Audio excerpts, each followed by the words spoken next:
Okay, so on page 11, we're going to talk about what is accuracy and precision and kind of how they're the same and different. So, what are the definitions? Let's start with those. Accuracy is how close the measured value is to the actual value. So I remember accuracy is all about actual. It's about hitting the correct number and getting the correct answer, basically. And in lab, we're mostly going to be taking multiple measurements. And so we'll average together those measurements and then we'll compare that average to the true value to see how accurate we're being.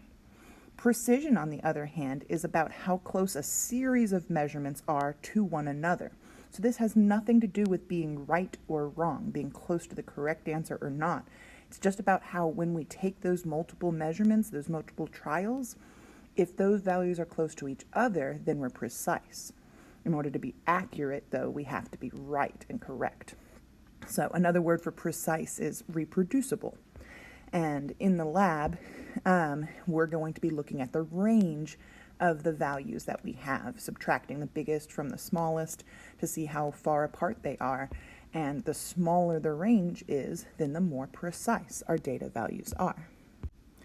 Now, I know there's no targets in chemistry, but sometimes it's nice to visualize this accuracy and precision in the form of a target in order to help you understand the difference.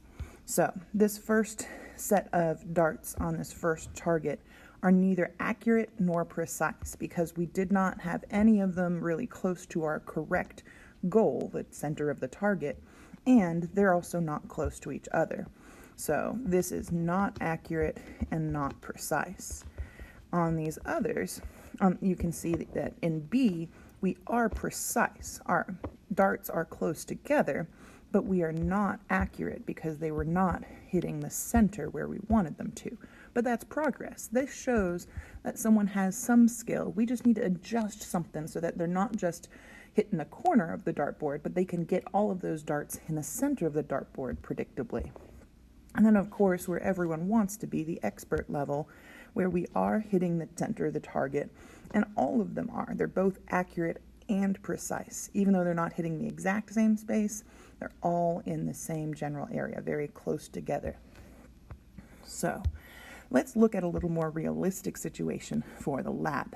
We have 3 students repeatedly measuring the same thing, a lead block that's known to have a mass of 10 grams. And they took several different measurements for each student. And you can see we already found the average and the range for each student for you. This is something you'll have to do on your own in the future. If we want to figure out who was the most accurate, most precise, and least precise, we need to focus on those averages and ranges. So, if we start by talking about accuracy, remember that means we're going to be looking at the average and trying to find which one is closest to right, closest to correct. And that's the most accurate. So our student C was the most accurate because their average was closest to 10. Whoever was the least accurate will have the average that is farthest from 10. And these two are both pretty close, but this is 0.21 off, and this is just 0.13 off. So student B is the least accurate. Now with precision, we're going to be focused on these ranges. And remember that a small range is the most precise, and they're pretty close together, but technically student C has the smallest range, so they're the most precise. And student A, by a long shot, is the least precise because they have the largest range. Their values are spread out more than the values that you see for these other students. So that's the type of analysis we're more likely to do in lab, is look at sets of numbers, not really darts. So now, second half of the page, let's write down percent error's definition and the equation. So error, like you said, if you made an error, then your answer is different than the correct answer. So percent error is going to measure that difference. But if I say, oh, you were 5 off from correct, well, is that good or bad? Well, if the thing you're trying to measure was only 6 grams and you're 5 off, that's pretty bad. But if the thing you're trying to measure weighs 1,000 grams and you're only 5 off, that's pretty good. So we have to kind of put it in the context of what we're trying to measure. So you'll notice two parts to this equation here. The subtraction up top, where if you know kind of your math language, subtraction is how we take the difference between something. And we're subtracting the experimental value, what you got, your best attempt, from the accepted value. So we're seeing how different are your results. But then we divide by the accepted value. And that kind of puts it in context. The bigger that accepted value is, the smaller our overall error is. The smaller the thing we're trying to measure, the smaller the accepted is, the bigger our error is, even if the number on top is the same. So that kind of takes into account that difference in our sample size for how good or how bad our measurement is. And this basically helps us grade our reactions, our results, and give us a percent of how good or how bad are you. So, but keep in mind, this is measuring error. So a 20% error is like getting an 80% on your test. You're 20% off from perfect. Now, in the problems below, we're going to give you both of these values in the problem, but there's a point where we're going to start taking experimental measurements in the lab, and that's going to be your E value, but we will still always have to tell you that A value, the accepted value, what you should be getting. But we have a couple simple examples here for you, and really what we need to focus on is telling the difference between these two numbers that they give us. Which one of them is the E, which one of them is the A? And for that, I always ask myself, is this what a student tried their best on to get? That would always be the experimental. If that really happened, they did their best, but it maybe wasn't perfect, that's going to be our E.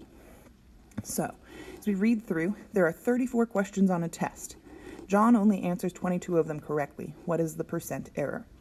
So, in this test, what was John's attempt, his very best attempt? That was his 22 correct questions. So that's his E.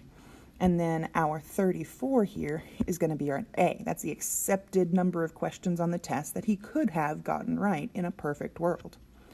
So now if we set up our equation, E minus A over A times 100, you can either do this all in your calculator all at once, especially remember those parentheses in our equation, or you can do this bit by bit. If you start by doing the 22 minus 34, and don't be afraid of the negative, that's negative 12. And then we can do the rest of this. If we take that divided by 34 and times 100, then we get negative 35.29, which we would round to 2 sig figs, so that would be negative 35%. And like I said, don't be afraid of that negative sign. That means we were under the expected value. In chemistry, we can be off from perfect, off from 100% yield or 0% error by being above instead of below. I know it seems weird, but I'll explain a little bit better how that can happen in a lab. In this next example here, the label says the rope is 2.15 feet long. Is that what John actually measured? No. So that's going to be our A value. He measures the rope as 1.85. That's going to be our E value. He tried his best, but it might not be perfect. Now, knowing that, I want you to go ahead and try and solve this problem. You are going to get another negative percent error, but it should be smaller than the first one. So do your best here. Let's see how you get and if it's correct in class, and we'll go from there.